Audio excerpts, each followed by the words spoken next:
Op deze vervallen boerderij treft de Canadese politie een ware nachtmerrie aan.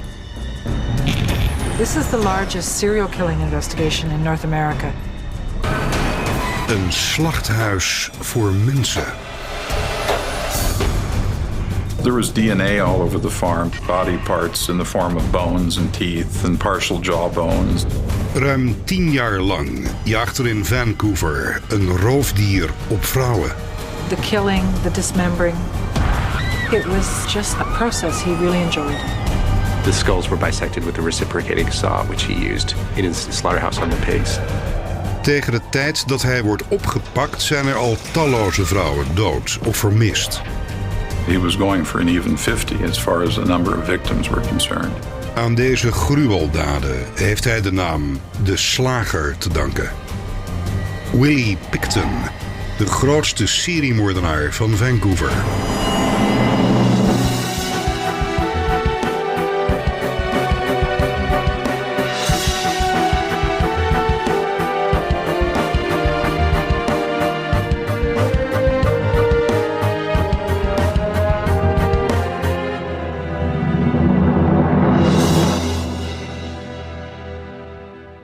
Goedenavond en welkom bij Reportage.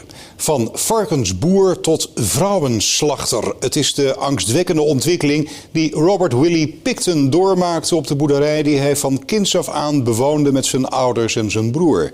Hij stroopte de straten van Vancouver af op zoek naar zijn prooi. Weerloze, drugsverslaafde prostituees. Hij lokte ze mee naar zijn staakcaravan en had gewelddadige seks met ze. Daarna wurgde hij zijn slachtoffers, sneed ze de keel door, spoot ze in met antivries of gaf ze een nekschot. Jarenlang ontdeed hij zich van hun lichamen door ze te slachten, ze te villen en ze in moten te hakken. Vervolgens vermengde hij de menselijke resten met die van zijn varkens en leverde ze in bij een vleesverwerkende fabriek. De details in deze moordzaak waren zo gruwelijk dat de juryleden en journalisten die het proces volgden psychische ondersteuning kregen. Februari 1999. Willie Pickton is op jacht. Hij gaat naar Downtown Eastside in Vancouver. Op zoek naar een prostituee of een junk. Een vrouw die alles wil doen voor geld. Hij ziet een jonge cocaïneverslaafde en biedt aan om drugs voor haar te kopen. Als ze is ingestapt, neemt hij haar mee naar zijn staakcaravan.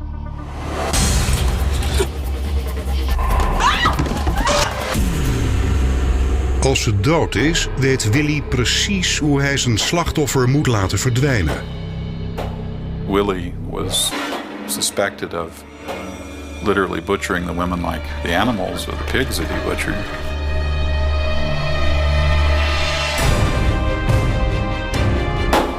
Door de gruwelijke handelswijze van Willie Pickton zijn zijn misdaden vrijwel niet te achterhalen. Om er toch een einde aan te maken voert de politie het ingewikkeldste onderzoek uit in de geschiedenis van Canada. Robert William Pickton is geboren op 24 oktober 1949. Zijn ouders, Leonard en Louise Pickton, hebben een varkensboerderij in Port Coquitlam, 25 kilometer ten oosten van Vancouver. Hier worden dieren gefokt en geslacht.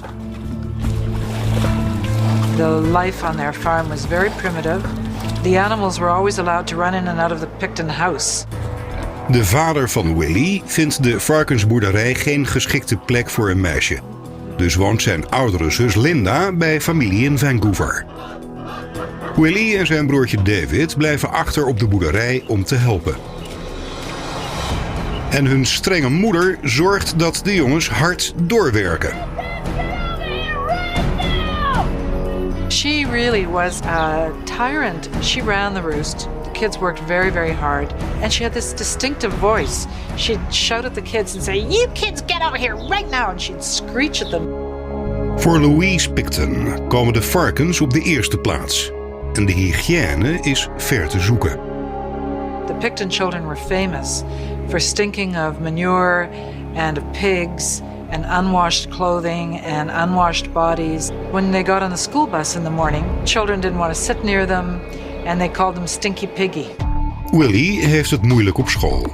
Volgens de leerkracht is hij een trage leerling en moet hij bijles volgen. Maar hij en zijn broertje proberen overal onderuit te komen. They would come back home and sneak into the house and hide under their beds. And they would stay there all day until school was out, so that their parents wouldn't know that they had skipped.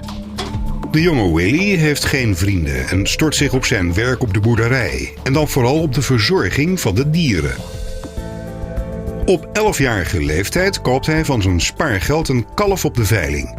Dat kalf wordt zijn huisdier en zijn enige vriend. He just really loved the calf. Every day he would come home and nurture it, take care of it, feed it. One day he came home and the calf was missing. Willie went to his mother and she was very brisk with him and said to go down to the barn. He went down to the barn and found that the calf had been slaughtered. He was hysterical. That numbed out any feelings he ever had for human connection and for understanding that he could love or to connect to someone. I think that was severed at that point. Op school blijft het moeizaam gaan met Willie en in 1963 gaat hij van school. Hij is dan 14. Hij gaat in de leer bij een slager en ontdekt dat hij aanleg heeft voor het uitbenen van dieren. He knew how to saw them, where to saw them, where to make the incisions in the body parts, how to skin them. In short, he knew what he was doing. In de 4 jaar daarna is Willie druk bezig met zijn werk en zijn stage. Dit is een relatief gelukkige tijd voor de 18-jarige Willie. Maar op de boerderij van Pickton blijft het leven niet lang gelukkig of normaal.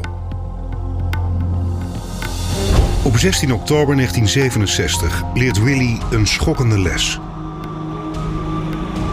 Dave Pickton had just got his driver's license. He was 16. And he took the family truck out for a bit of a joyride down the road. De onervaren chauffeur rijdt per ongeluk een jongetje aan dat langs de weg loopt. David rijdt snel naar huis en vertelt zijn moeder wat er is gebeurd.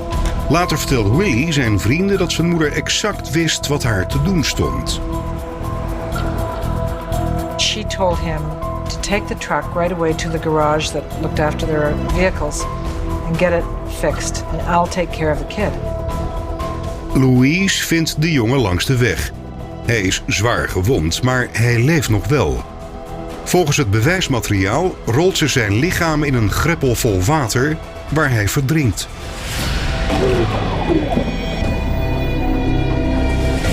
De politie vertrouwt het niet helemaal, maar oordeelt toch dat hij door een ongeluk om het leven is gekomen. Geen van de Picktons wordt aangeklaagd. It was a family where if you could get away with something, you got away with it. Pickton's mother was extremely antisocial, and I think it was those antisocial traits that Louise had that really affected Willie and really shaped his feelings about what he could get away with. In 1970, vlak na zijn 21ste verjaardag, stopt Willie opeens met zijn stage. Hij gaat fulltime op de boerderij van zijn ouders werken. There was really no one else but Willie to do the farm work. I think in the back of his mind, he thought, if I go out in the world, there's a possibility I'm going to fail. The feeling of being connected, maybe almost too dependent on his mother, I think that pulled him back towards the farm and gave him a feeling like it was a safer place to be. Willie gaat door met het voeren van de varkens en het uitmesten van de stallen. En hij voegt wat nieuwe taken toe aan zijn klussenlijst. He'd go to auction and buy pigs, then bring them back to the farm and slaughter them. Door zijn werk komt Willie vaak bij West Coast Reduction, een fabriek voor slachtafvalverwerking in de buurt van het centrum van Vancouver. Willie was known to drop off barrels of materials at the rendering plant, which would take the materials and turn them into other products. Na zijn bezoek aan de fabriek gaat Willie vaak naar Lokte, een achterbuurt in Downtown Eastside in Vancouver. Dit is een verzamelplaats voor prostituees en drugsverslaafden. The Downtown Eastside is probably the biggest concentration of human misery that exists in the developed world. I mean, there's nothing like it anywhere else in terms of the numbers of people that are down and out and never coming back. People are forced to support themselves through selling drugs, selling their bodies, stealing. Op de straathoeken en in de loesje kroegen betaalt Willie voor gezelschap, genegenheid en seks. Die dingen krijgt hij nergens anders. He spent large amounts of money on the girl, whatever she wanted, for like endless amounts. So when they returned, they would brag about him to their friends. That this guy is like a really good guy to go be with. Willie voelt zich thuis tussen de treurige levens van de inwoners van Lautrec. Hij gaat regelmatig naar Astoria Hotel, een kroeg in East Hastings Street. Hier behandelen mannen hem als hun gelijke en schenken de vrouwen hem seksuele gunsten. He had grown up as a very powerless person. And to have people that he could do favors for, help out, do anything, gave him a position, gave him a feeling that he had some sort of power. En hij geniet van die macht en de behoefte daaraan blijft groeien. Hij pakt steeds vaker hoertjes op. Op het eerste gezicht lijkt hij vriendelijk en betrokken. Maar zodra hij een meisje in zijn auto heeft, kan hij gewelddadig worden.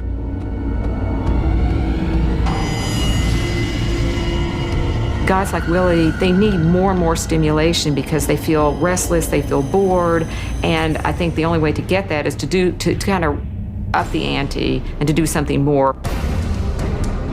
Zijn jeugd en zijn duistere verlangens veranderen Willie Pickton in een monster. En de dames van de Lautrec in Vancouver zijn een makkelijke prooi. He just did what he knew, and that was butcher and dispose of things. And you've got this recipe for murder that just doesn't end.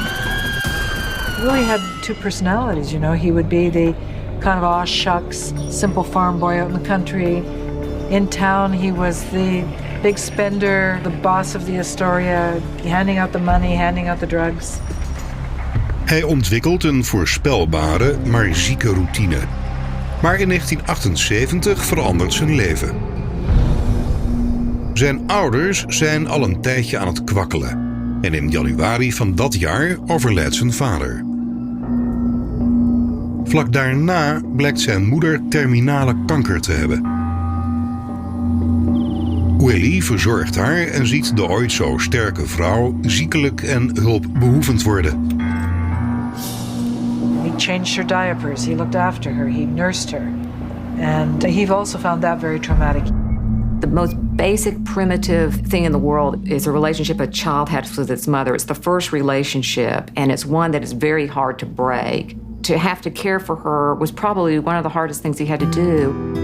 In april overlijdt de moeder. Ze laat de boerderij en het slachthuis na aan haar 3 kinderen. De kinderen verdelen de bescheiden erfenis. Maar de broer en zus van Willie willen niks te maken hebben met het familiebedrijf. Ze laten de boerderij over aan Willie. Hij is tenslotte erg goed in het slachten van varkens. Willie's not the brightest guy in the world. He was dirty and he lived like a pig, and his life revolved around pigs. I really don't think he enjoyed life on the farm, but he knew it was his responsibility, that it was something he had to do. There was a fear that he wouldn't succeed out in the bigger world. And there also might have been a feeling on his part that they did have this pig farm. It could be worth something someday, and it might be worth sticking around. Dave gaat in het grote huis wonen. En Willie trekt in de staakcaravan die op een afgelegen plek staat. Hij zit nog steeds op de boerderij, maar voor het eerst in zijn leven kan Willie alles doen wat hij wil. En wanneer hij maar wil. Hij ontvangt geregeld damesbezoek. He'd bring women out to stay for a while, and he would teach them butchering skills, and they would go to movies, and they would go shopping. It was sort of this bucolic, nice life with one of these women after another. De vriendinnen storen zich er niet aan dat hij zichzelf niet zo schoon houdt. Willie was such a distasteful character that he had to troll pretty low to get friends. Most of his friends and associates were people that wanted things from him. Hij geeft de dames vaak geld of drugs om zijn staakcaravan schoon te maken of te helpen op de boerderij. Maar ze willen geen seks met hem. En daar snakt hij juist naar. Op een avond in 1980 rijdt Willie door de straten van Downtown Eastside in Vancouver. Hij ziet een jong meisje in Hastings Street. Volgens het meisje pikt Willie haar op in zijn pick-up en wordt hij al snel gewelddadig, zoals ze later vertelt aan een journalist. She was a 14-year-old that he picked up in his car in downtown Vancouver and attacked her with a knife. And he raped her and threw her out into a parking lot. He really saw the prostitutes as no better than the pigs. Maybe they were sort of lowlifes to him. People that you could do things to. Him getting away with it just sort of furthered the thrill. Ondanks de nieuwe honger naar geweld lijkt deze vermeende aanval de behoefte van Willie te bevredigen. Hij gaat ruim 10 jaar door met zijn dagelijkse werkzaamheden op de boerderij en zijn nachten in de stad. In 1994 verkopen de Picktons het noordelijke deel van hun land. Dat levert ze bijna $2 miljoen op. Willie en zijn broer zwemmen in het geld en starten in 1996 een evenementenbureau. Piggy's Palace Good Time Society is een excuus voor de broers om wilde feesten te geven.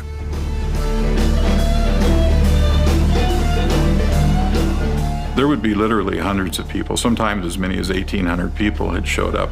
Willie neemt regelmatig prostituees van Lowtrack mee naar de Palacefeesten. Na afloop gaan ze mee naar zijn staakcaravan. They engaged in kinky sex involving bondage. Voor het eerst in zijn leven is Willie de baas. Zijn nieuw verworven rijkdom geeft hem macht over mensen. En dan vooral over de stakkers van Lowtrack in Vancouver.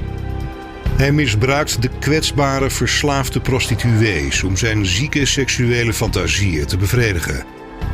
Maar de honger naar kinky seks slaat al snel om in geweld. En moord. Vancouver maakt kennis met de genadeloze razernij van een seriemoordenaar.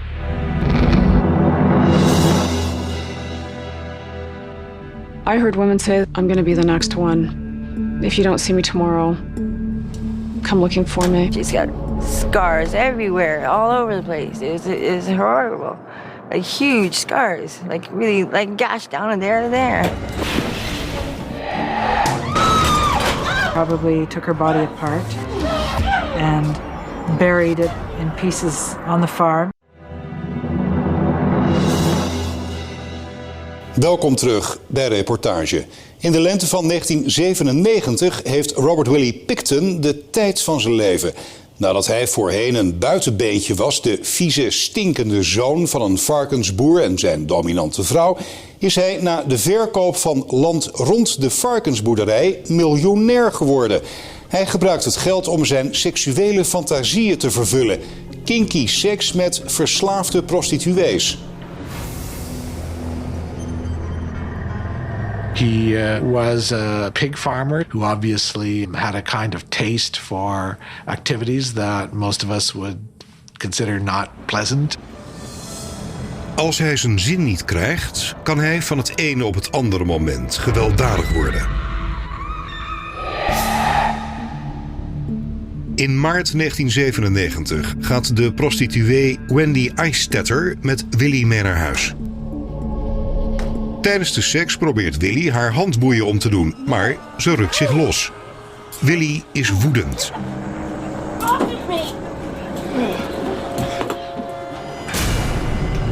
He said that he had a knife and he was coming at her. Wendy pakt net op tijd een mes in de keuken. For every stab, he stabbed her and she stabbed him back.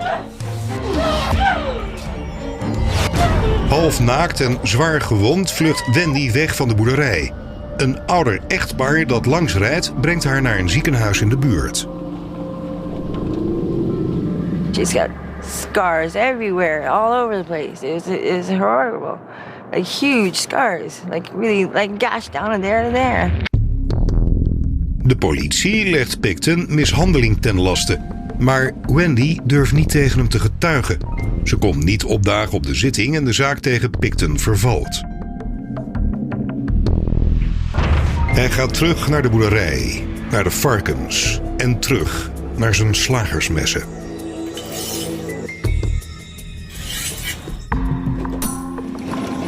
In augustus 1997 gaat Willie weer naar Lautrec. Daar benadert hij Marnie Frey, een tengere vrouw van 24. Marnie is een heroïne-junk. Willie zegt dat hij drugs voor haar wil kopen in ruil voor seks.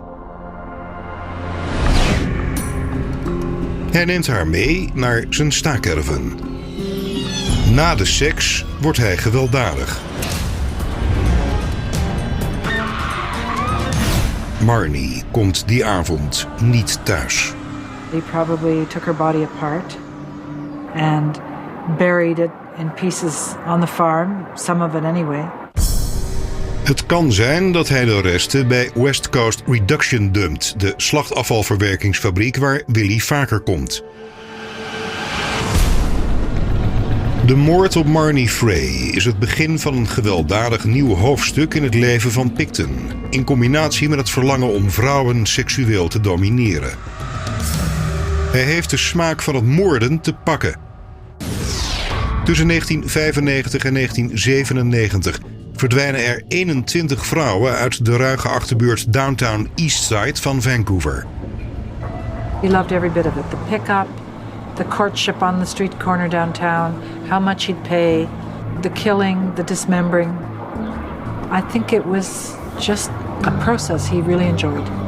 Niemand vermoedt dat Willie Pickton vrouwen meelokt naar zijn varkensboerderij en ze vervolgens slacht. Serial killers generally need a bigger and bigger thrill, and so they escalate their violence. When you see that with Willie, you see that he went from going to have sex with prostitutes to bringing them to his home, to raping someone, to killing. In 1998 verdwijnen er nog 9 vrouwen. De politie stelt geen onderzoek in omdat ze kwade opzet uitsluiten. There were family members and friends and associates of the women that were missing that were filing police reports and being told, these women just get on the Greyhound and they go somewhere else. Police don't like to investigate any case where there isn't a body. So they said, oh, she's just visiting her family in Florida or whatever. They didn't want to take these cases seriously. Maar de prostituees en junks in de tippelzone weten dat ze gevaar lopen. There wasn't no notice, like we weren't informed or anything about beware there's a monster on the street. It's just girls that we're not on the corner anymore. Elaine Allen runt een opvanghuis dat onderdak en eten biedt aan de vrouwen die tippelen. It was horrifying watching women going missing. We were so aware of it. I think we all felt so powerless to do anything about it. Elaine geeft meerdere vrouwen op als vermist, maar de politie stelt geen onderzoek in. We were just constantly rebuffed and told that, this woman typically takes off and she'll take off with a John and, she's fine. I'm sure she's just fine. The Vancouver police wouldn't even say serial and killer in the same sentence. They would say, well, what do you expect? These women will get in a car with a stranger. So who knows where they are? Sort of a shrugging of the shoulders kind of attitude. De dames van Lautrec blijven met Willie meegaan. Deels omdat hij goed betaalt en deels omdat hij de reputatie heeft dat hij een aardige vent is. Hij raakt zelfs bevriend met een paar dames. I don't think it's surprising that a serial killer has another life. It's not a simple direction that every woman that they encounter they must kill. It's more complicated than that. Een van zijn vriendinnen is Lynn Ellingson, een crackverslaafde. Zij woont in 1999 een paar maanden op zijn boerderij. Als ze op een avond high is geworden in de staakerven, valt ze in slaap. Something had awakened her that night, and she looked out and saw light coming from the slaughterhouse. Curious, she went outside to take a peek in and see what was going on.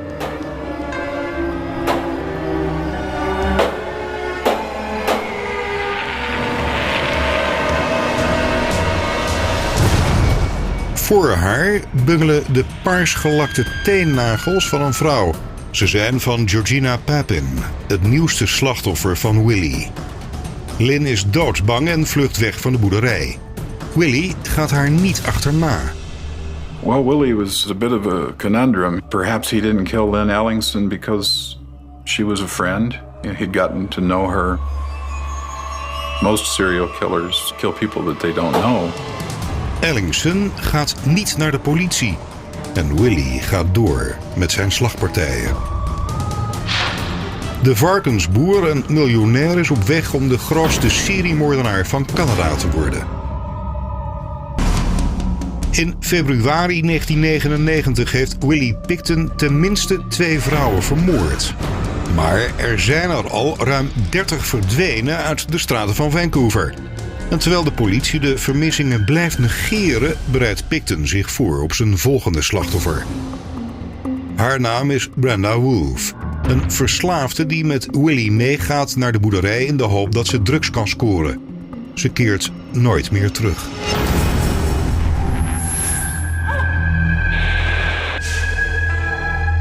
He typically bound his victims or handcuffed them and strangled some victims, either with wire or with a belt. Willie vertelt later dat hij de levenloze lichamen van zijn slachtoffers naar het slachthuis draagt. Met de precisie van een ervaren slager beent hij ze uit. He just did what he knew, and that was butcher and dispose of things. He probably never gave it any thought. Bij de meeste slachtoffers stopt Pickton de overblijfselen in tonnen die hij achterlaat bij West Coast Reduction. Brenda is de 53ste vrouw die spoorloos verdwijnt in Vancouver. De vermiste vrouwen zijn allemaal prostituees of verslaafden uit de achterbuurt. Women were very scared. They saw their friends were going missing. They knew that. I heard women say, I'm going to be the next one. If you don't see me tomorrow, I'm going out tonight. Come looking for me. De vrouwen worden steeds banger. Het kost Willie moeite om ze mee te lokken naar zijn boerderij. Willie has diminished capacities. He's a bit of a dim bulb, but he was shifty and clever in a kind of animal way. De Varkensboer heeft een paar vriendinnen en die gebruikt hij om slachtoffers te lokken. Dinah Taylor is een van die vriendinnen. Willie stuurt haar naar opvanghuizen om prostituees en verslaafden te zoeken. Dinah Taylor would go in there and they'd say, let's go party with Uncle Willie. He's got drugs, he's got booze, he's got money. I do remember seeing her in the center a few times in the evenings. She would pop in and sometimes pop out with the woman with her. En zodra ze op de boerderij zijn de vrouwen een makkelijke prooi. It's sort of a psychological thrill to go from being the rejected to being the one that sits back and has women being brought to him, and not only being brought to him, but being brought to him to prepare for slaughter. He would usually accuse them of stealing something from him, stealing money from his wallet, something like that, and use that as an excuse to work up a rage against them, and then he'd attack them. In januari 2001 is het aantal vermiste vrouwen gestegen naar 62. De overheid kan het probleem niet meer negeren. In april van dat jaar vormt de politie van Vancouver samen met de Canadese bereden politie de Vermiste Vrouweneenheid. Op affiches wordt een beloning van $100.000 uitgeloofd voor informatie die leidt tot een arrestatie. De hotline wordt overspoeld met ruim 12.000 telefoontjes. Verscheidene bellers hebben het over een varkensboer ten oosten van Vancouver. De naam van Willie komt terecht op een lijst met verdachten. Hij is al eerder opgepakt voor mishandeling, maar hij is nooit veroordeeld. De politie laat het hierbij. They didn't really know how to look for a serial killer. They didn't have the manpower. They had terrible records. They didn't have a DNA bank to check the identity of these women. De familieleden van de vermiste vrouwen zoeken wanhopig naar antwoorden. Ze dringen aan bij de politie op onderzoek. It didn't matter how many times you phone them and explain to them that We think that she could be on this farm or somewhere out in Port Coquitlam. They didn't seem to care. I don't know why they didn't put more importance on him. They were tracking a whole lot of different people, and he probably just fell through the cracks. In het voorjaar van 2001 gaat Willie rustig door met moorden. In juni vermoordt hij Andrea Josbury. En in augustus krijgt Serena Abbotsway een nekschot. Maar Pickton werkt hun lijken niet meteen weg, zoals hij bij de andere slachtoffers heeft gedaan. In plaats daarvan stopt hij hun hoofd, handen en voeten in plastic emmers, die hij bewaart in een vleesvriezer. I think he got sloppy. I think he got careless. Here's a man who may not have really understood the implications of what could happen to him. I think he thought he was sort of invulnerable. Again, going back to his mother, his mother got away with murder, and I think he felt sort of invincible. In november 2001 stopt Willie op de hoek van Main Street en Hastings Street om met de 26-jarige Mona Wilson te praten. Hij belooft haar gratis drugs en drank. En ze springt bij hem in de auto. Hij neemt Mona niet mee naar zijn staakerven, maar naar een caravan achter de schuur. Na de seks slaat hij haar in elkaar. Perhaps this particular woman tried to fight back or did something that was outside the script that Willie had in his mind, and that somehow it must have set off whatever psychological rage that he had. Hij schiet haar dood met een revolver, kaliber .22. Haar bloed spettert op de muren en trekt in de matras. It just could have been that as time went on, he was escalating his violence because he had more and more of a need just to act it out in ways that were more violent. Eind 2001 staan er 64 vrouwen uit Lokte in Vancouver op de lijst van vermiste vrouwen. Maar de politie is nog niet in staat om de zaak op te lossen. En dan, eindelijk op 1 februari 2002, krijgt de recherche een onverwachte aanwijzing. Een vrachtwagenchauffeur die af en toe op de boerderij werkt, vertelt een agent dat hij illegale wapens heeft gezien in de staakerven van Willie. De politie wil meer weten over deze potentiële verdachte en regelt een huiszoekingsbevel. They had to move very, very carefully. They didn't want to lose this one. 4 dagen later gaat de politie van Vancouver naar de boerderij van Pickton. Ze zoeken illegale wapens en die vinden ze ook. Maar ze vinden nog veel meer. One of the investigators came across an inhaler that had one of the missing women's name on it. It was prescribed to Serena Abbotsway. And at that point, the Joint Task Force decided to halt the firearms investigation and obtain new search warrants. Willie Pickton brengt de nacht door in de cel. De politie licht de pers in over deze doorbraak. De volgende ochtend omsingelen journalisten en cameraploegen uit heel Canada de boerderij. Everyone just stood there with their mouths open. The imaginations went wild. It was like everyone's worst nightmare come true. Op het land van Pickton stuit de recherche op een gruwelijk tafereel. Het bewijs van de moord op Mona Wilson. Her blood was found soaked into a mattress.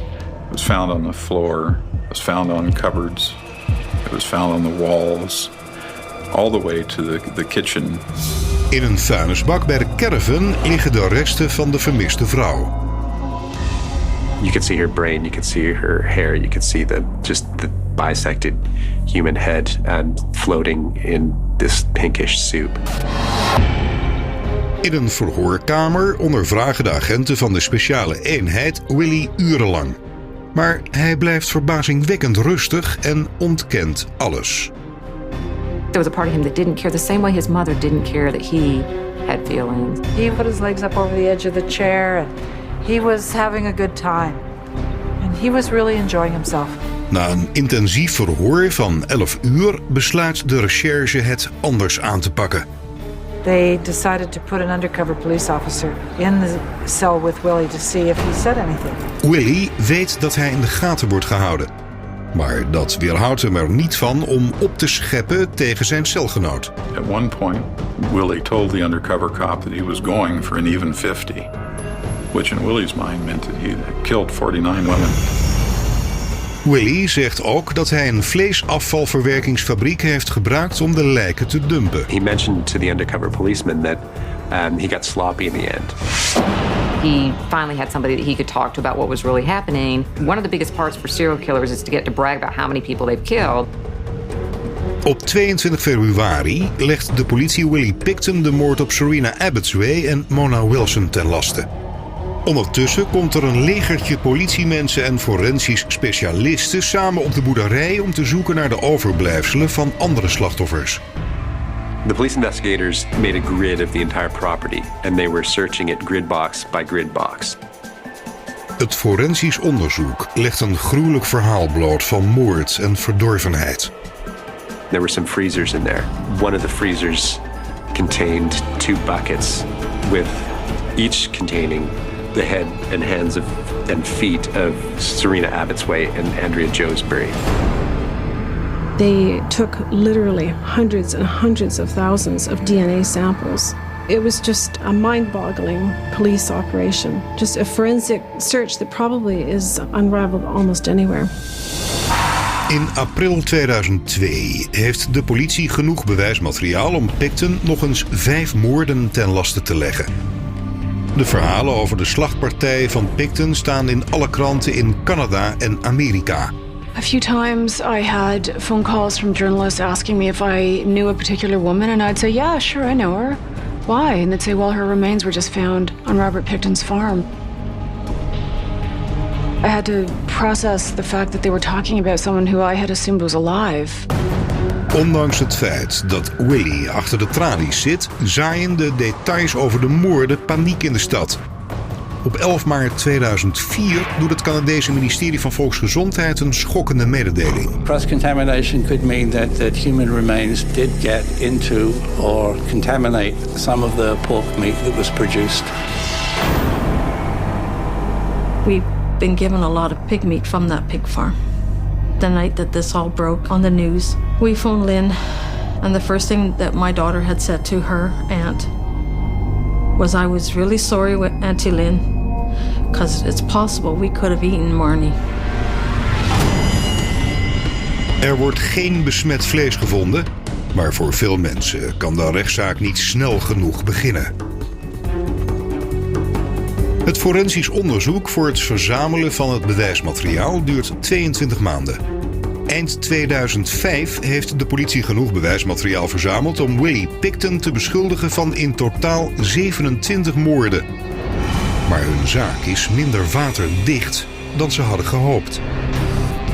Als het Varkensboer-proces nadert, verwacht niemand dat de uitspraak onschuldig is. We looked over and suddenly we realized that some of the jurors were in tears. And that told me right away that there was going to be a problem with this verdict.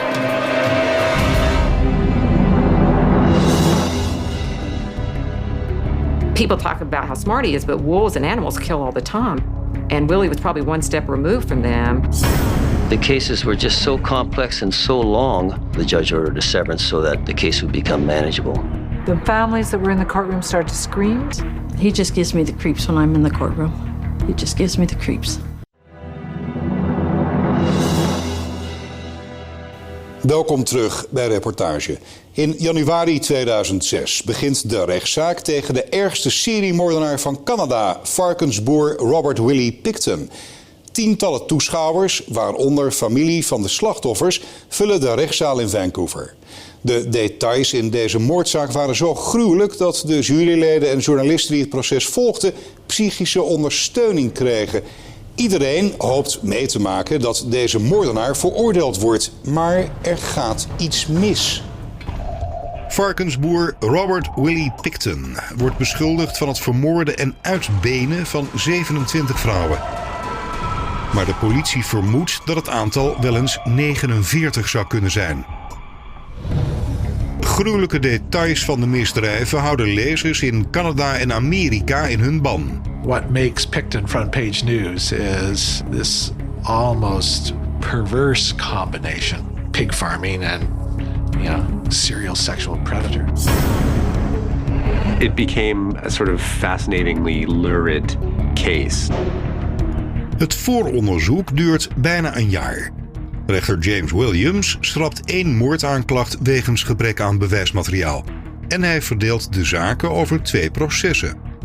The cases were just so complex and so long, the judge ordered a severance so that the case would become manageable. In het eerste proces staat Pickton terecht voor 6 moorden. De rechter wil een zo eerlijk mogelijk proces en vaardigt een mediastilte uit. Deze zorgt dat de pers minder details mag verspreiden over het proces. Het eerste proces begint op 22 januari 2007. In het Hoge Rechtshof van Nieuw Westminster komen familieleden oog in oog te staan met de man die velen de slager noemen. He's always got a smirk on his face. He just gives me the creeps when I'm in the courtroom. He just gives me the creeps. Willie Pickton verklaart onschuldig te zijn aan de moord op Marnie Frey, Serena Abbotsway, Georgina Papin, Andrea Josbury, Brenda Wolfe en Mona Wilson.